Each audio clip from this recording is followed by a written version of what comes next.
Hi. Yeah, no, I love you too. You hang up. No.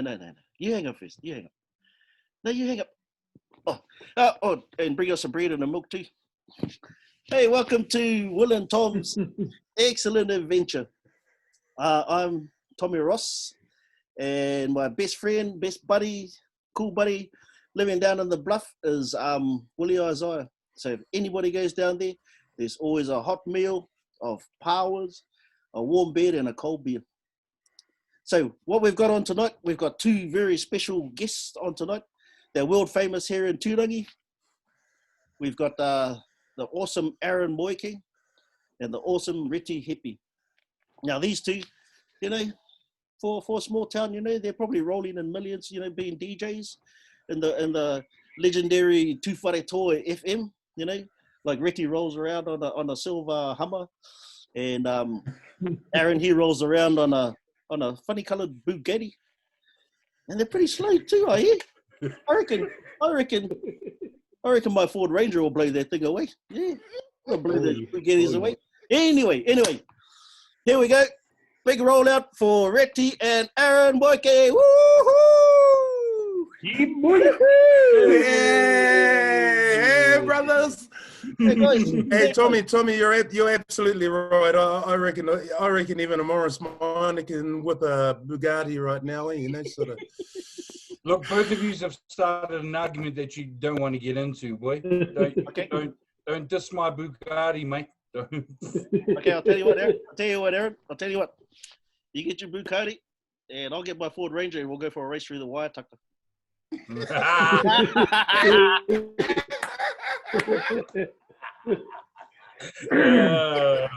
Yeah, all right then, boy. You win that one. Anyway, guys.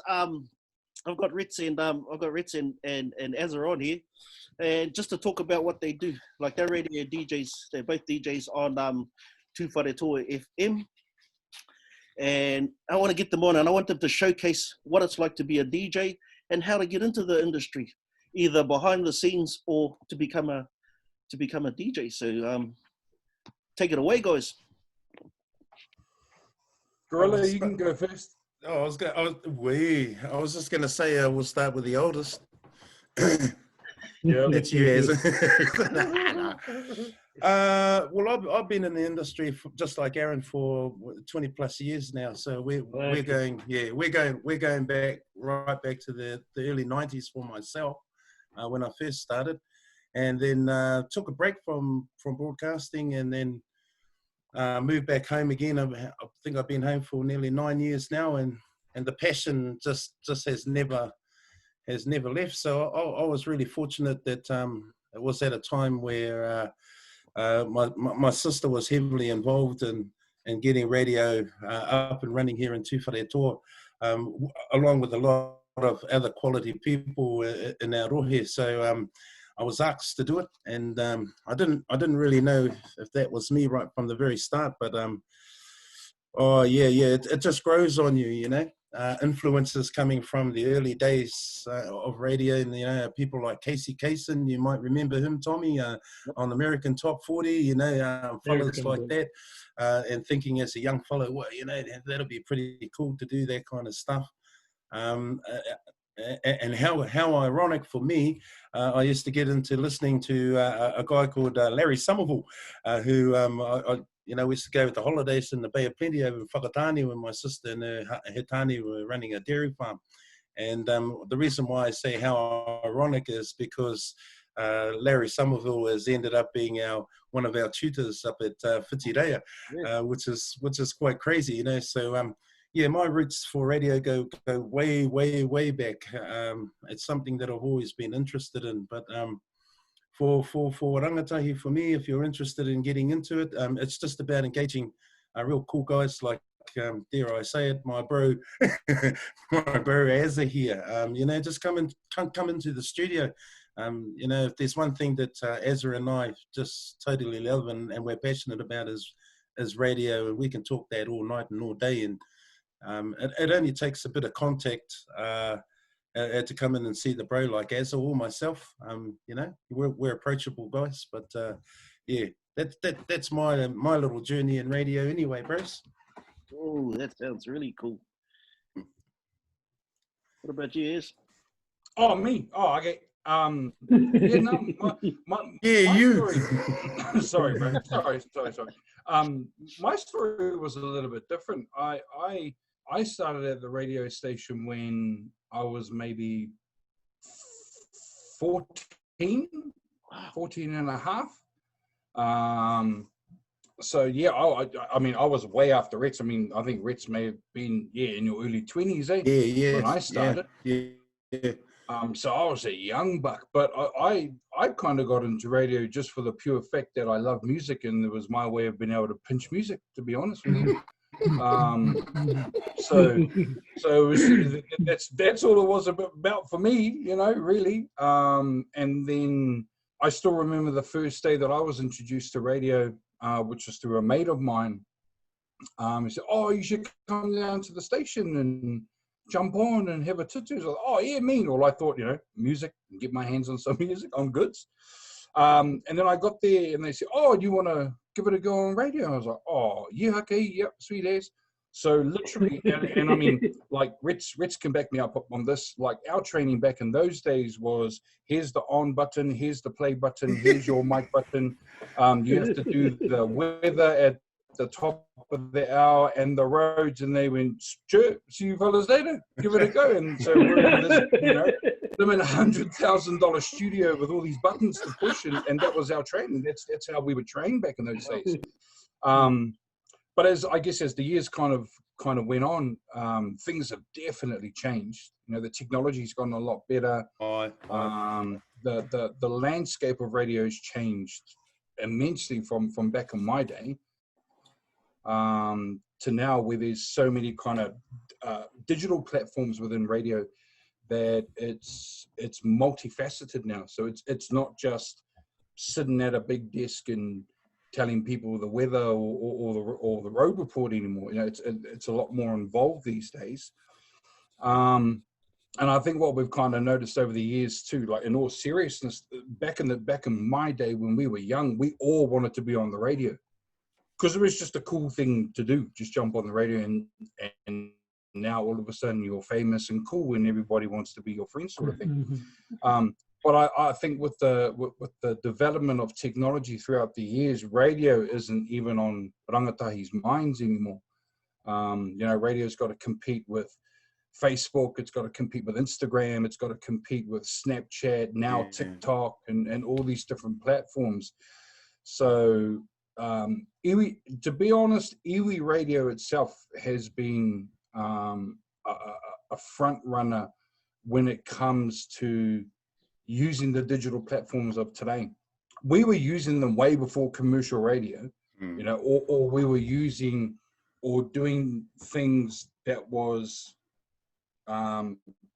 using the platforms of today, the digital platforms, but just in a different kind of way.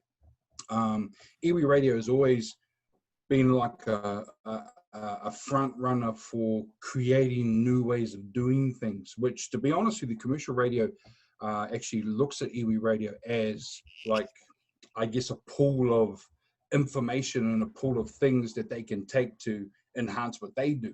And that's not only from iwi radio broadcasters, but that's even from people who are in commercial radio. You know, a lot of them are just jealous of what we do, because if you look through commercial radio in its entirety, a lot of those stations have all been shut down. You know, now you've got like a Pākehā station in Auckland telling people in Taupo what their weather's like. There's no localness now within radio, and it's mainly due to finances and whatever else, whatever the other reasons are. But that's pretty much how it is now. So iwi radio, amongst anything, is the local voice for those particular parts of the rohe.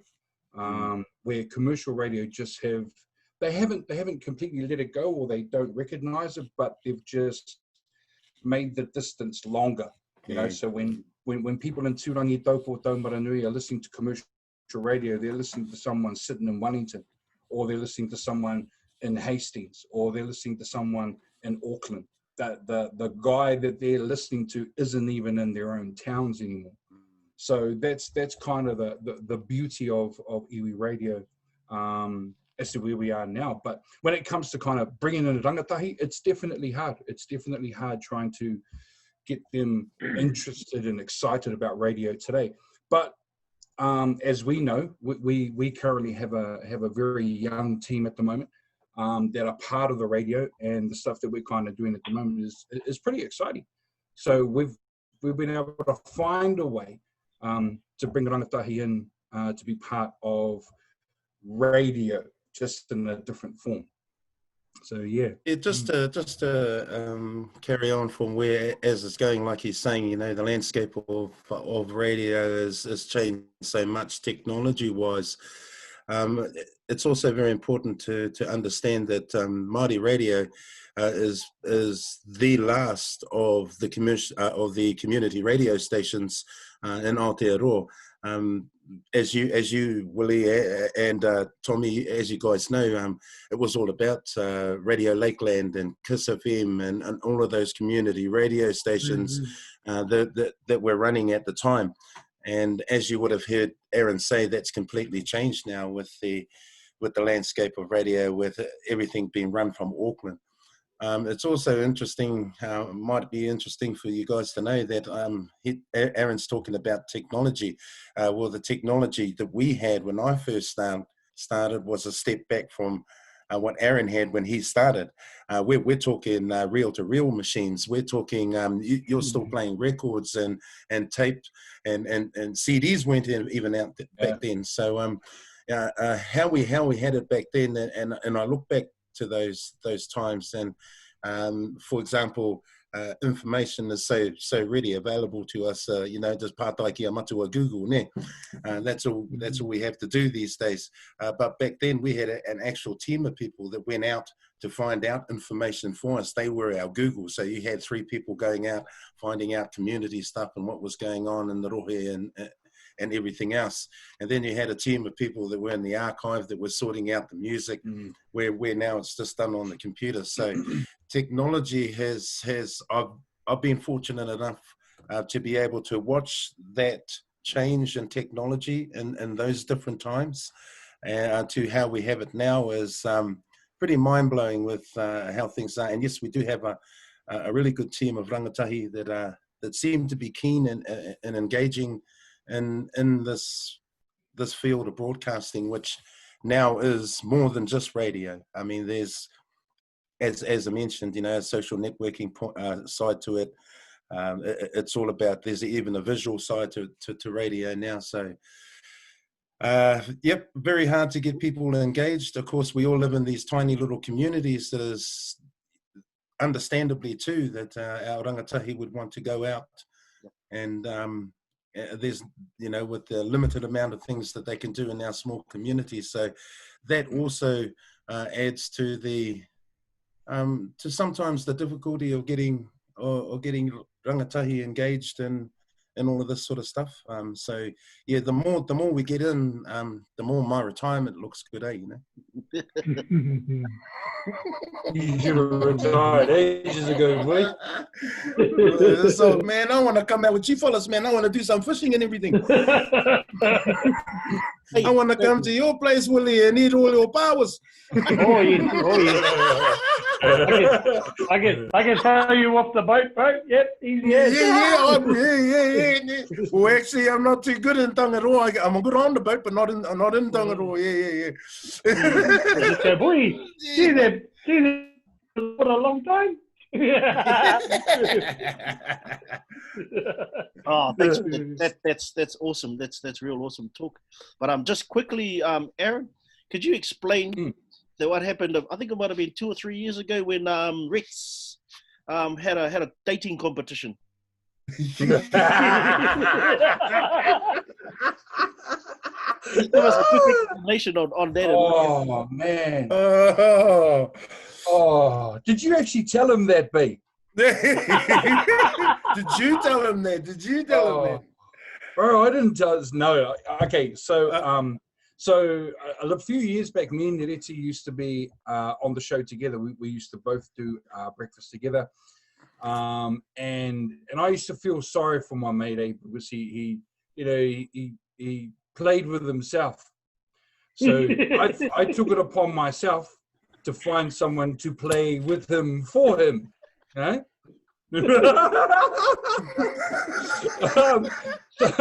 So I decided to live on air, actually put him up for auction. Like I decided to sell him to whoever would have the balls to go out on a date with him. And it was pretty fun. It was pretty funny, and the bro was up for it, because sometimes there are some things that we have to talk about before we put on air, just to make sure that we're both okay with it. So I decided to tell everyone. So I'm gonna auction off Rets, or whoever wants to date him. Here's my email. I'll vet you. I'll check you out. Make sure you're not some psychopath. Even though I Couldn't think have been a problem. Yeah, no, I was just going to say that he's got something for psychos. And then so we chucked it up on air. And I think we only got one person, eh? Yeah. That was from the Auckland Zoo, actually. That was. What was her name? Oh man. I don't know. I don't understand Silverback, but it sort of went like, what's her name? If I can remember correctly, her name was George Turangi.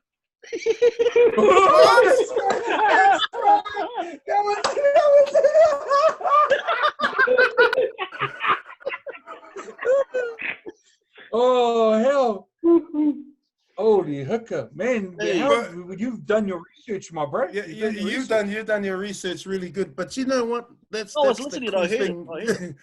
That's the cool thing that I've had with radio, is doing all of this crazy sort of stuff, because we've done some really cool, crazy stuff over the years, and that was one of the most awkward ones for me. Yeah. We've had many awkward moments on radio. I think my most awkward was I think I lost a challenge with myself and an ex-announcer. Used to do weekly challenges.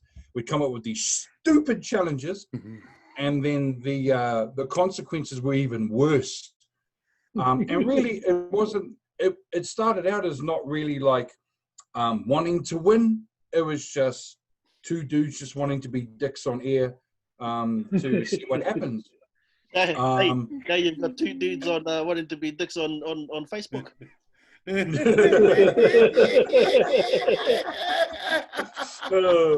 So anyway, so that particular one I lost, and I had to dress up in a hilter top. I had a girl's tiara.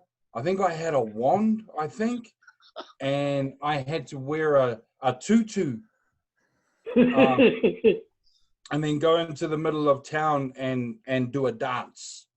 I think that was potentially the worst and awkward moment I ever had. Thankfully, though, it was so early in the morning, no one was around, so it was all good. It was gravy, bro. You remember that? What's that gorilla that was on What Now, Camilla? Yep, I think so. Yeah, that's what you look like, eh, bro?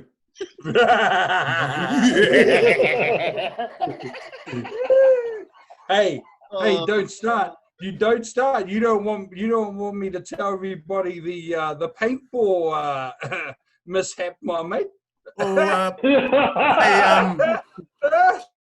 Tommy, as the host, you have the power to mute people, eh?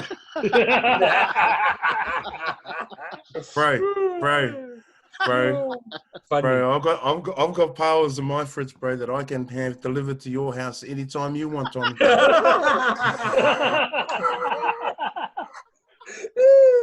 Actually, over your show. Yeah, sorry, my bro. Oh, good.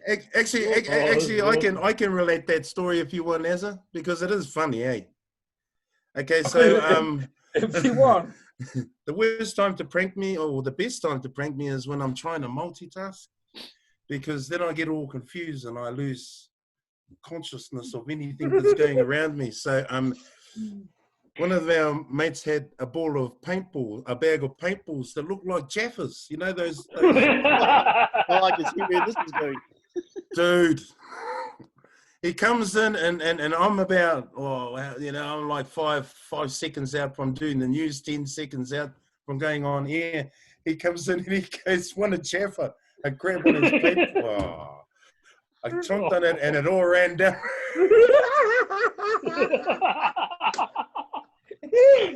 Oh.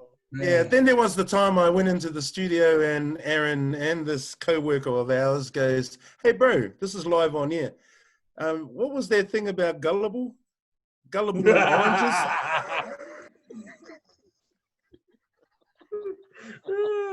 That was funny. Oh, So we okay. said to him, "Hey bro, do you know that if you say orange, or if you say gullible really slow, it sounds like orange?"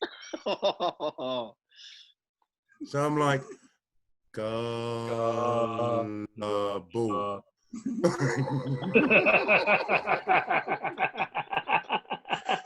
I tell you though, I tell you, fellas, though, Rich has been the butt of a lot of our pranks and a lot of our jokes, but he's a pretty, he's a pretty good fella to be able to take it on the chin. I take it. Yeah, he takes it. Every now and again, every Haley's comment, I get them back. Yeah, not very often. Oh, magic.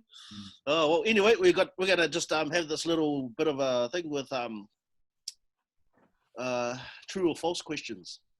Ooh. Aye. Ooh, yeah. Oh. So we've been digging.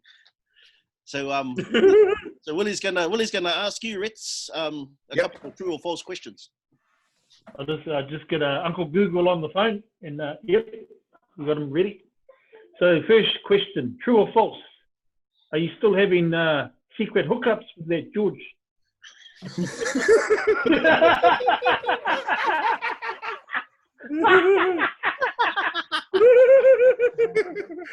Yeah, no comment. Hey, come on. Gotta tell it. No, Willie. I am no. I ended that relationship with George. I'm no longer doing that. No, it's absolutely false. George in the jungle. George in the jungle. Yeah. The only George that I have association with is Georgie Pie. Yeah. Yeah. Audio. Question number 2. Is it true or false? Do you go commando everywhere you go? Yeah,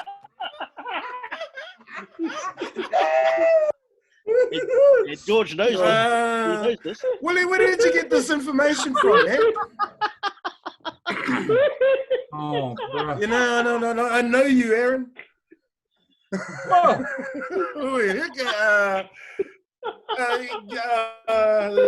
False. Absolutely false.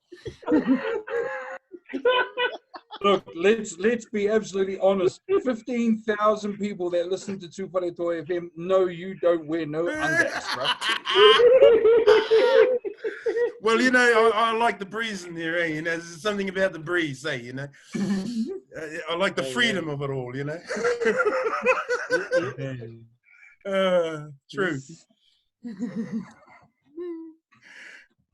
That's a true, Willie. Right, my last question I've got here: true or false?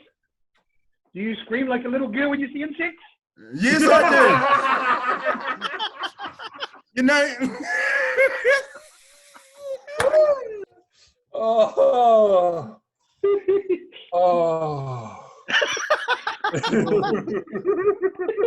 Yes, I do, and you know what, Willie? You know, well, it is common knowledge here in all of Turangi, all of Tuwharetoa, that yeah, I have no problem with anybody knowing that I'm afraid of insects.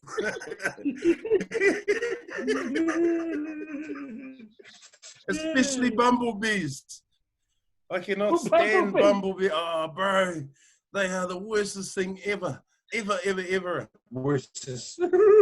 Yeah, look, you know, or like here's a story, okay? Quick story. We're at a tangi. I'm not going to say where it was or anything. We're sitting with the ope. Everything is cool. Uncle's getting up to do his whaikorero, and then a bumblebee lands on me right there, okay? So at that moment, okay, I have a choice. Right, okay, Ritz, harden up, man, and face your fears. Or scream like a bitch. Man, I screamed like a bitch.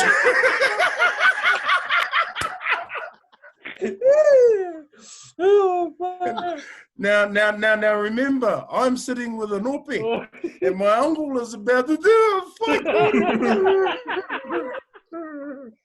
And I'm going,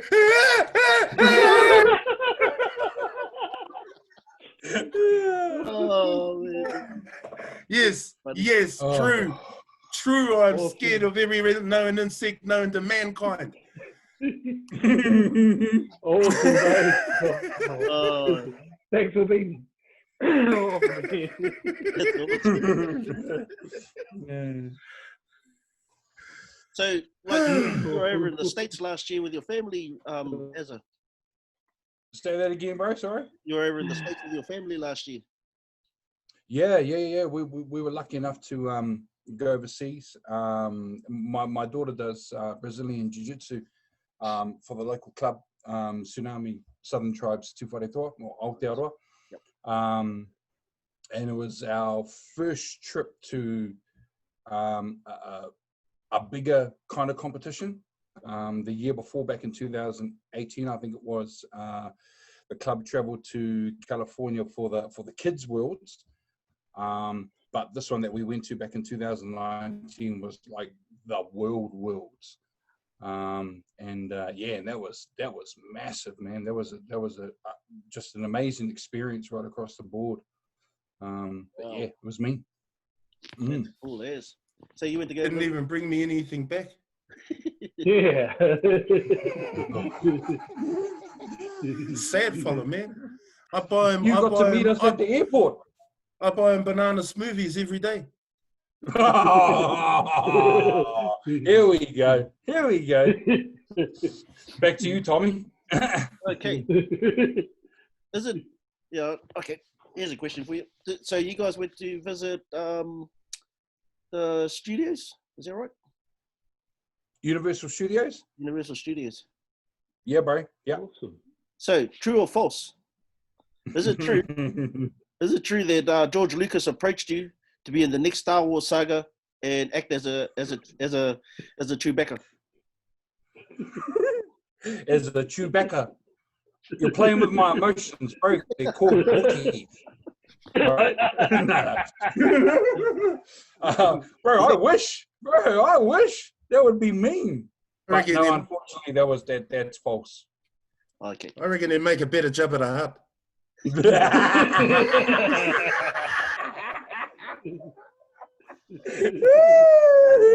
That was a good one, boy. I'll give you that one. Yeah. That was once in those Haley comment moments.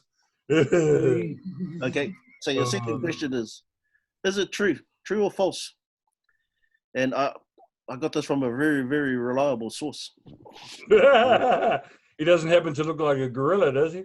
No. I never tell no secrets about All right. you, Yep. True or false?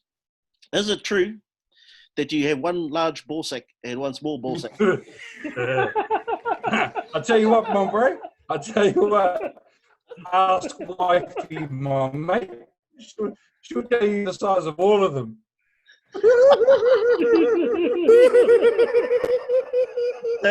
So we'll take it as true then. I can get her if you want, bro. She's oh, here you go. How's that? Oh, awesome. Yeah. Give my regards to that guy that gave that information, man.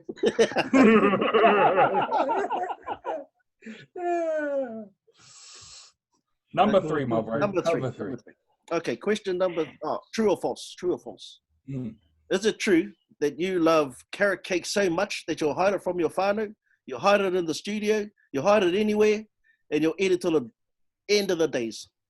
Oh, hell yes. Oh, hell yes. Bro, that's my jam, bro. Like, if there's carrot cake around, no one will get it. Yeah.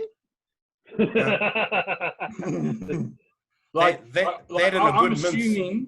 I'm assuming you guys love fry bread, right? Yep. Yep. Oh, there you go, bro. Carrot cake is my fry bread one, bro. Nice. And it's keto too. That is keto. Hey, that's what- I'm having some I was too. listening to you on the radio this morning with Tux, and Tux was talking about a keto pie. So I came back. Oh, Yeah. I rushed home this afternoon, and I straight out with everything. All got some keto stuff, mixed it all up, and guess what? I ended up making a keto pie. Check it out. Woohoo! Nice. bro. I like the sound of that. Don't eat it. Oh, Oh, The weight you're is fat falling off. now. Oh that's man, sad, this man. is nice. Most beautifulest keto pie I've ever had. Oh, Turn man. your camera Keto off. pie. Yeah. Damn. Turn that camera off, please. You made me hungry for pies this morning. Oh. No, that's awesome. That's awesome.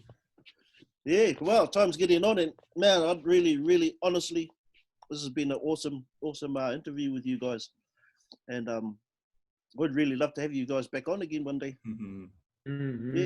Weird ass. Yeah, would really love it. You got anything to say? I Will? don't How have old him are back on. Which one? Which one? No. Well, all of them. You see, where maybe we could do something where I just, because I suffer from a split personality disorder. Sometimes, I do. So I could come as all these different characters if you like. I'll just stop taking my medication, and from now until we have the next one.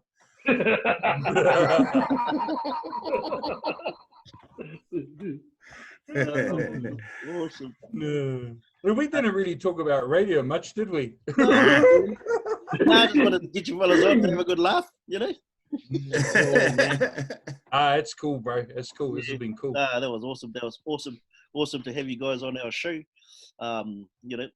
It'd be awesome to get you guys back on again one day. And we can talk about other stuff. And I'll start digging again and digging around and see, till we find some more dirt on you guys. It'd be awesome. Bro, I would assume you know all the dirt on us. I know you used to listen to us all the time, so you must have all the dirt. Still do, man. I still listen. Oh, my man. Yeah. That's awesome. Even Shano knows a lot of dirt on me and Ezra. Oh, okay. There's even more Willie. dirt on you than there is me. Hey, I'm a saint. I'm a Even saint. Willie's more dirt on you. He's got a lot of dirt on you as well, and yet he's only just met you.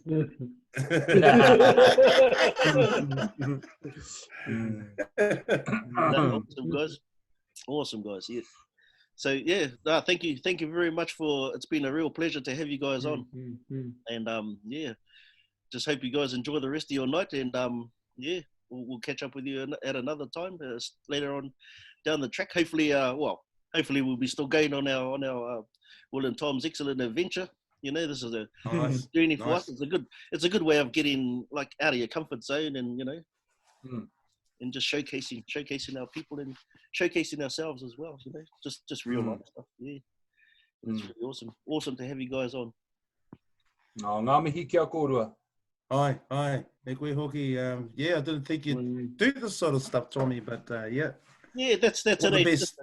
Just a thing to get out of your comfort zone. All right. And kanu te mihi ahau ki a koe, Willie. Nice to meet you, brother. Nice to meet you fellas too. Oh, you want my address, bro, for those powers? Yeah. Hey. My man. He's got some in his freezer. Yeah, Yeah. I don't think those are powers, bro. Right. Gonna change your name from Ezra to Freebie, man.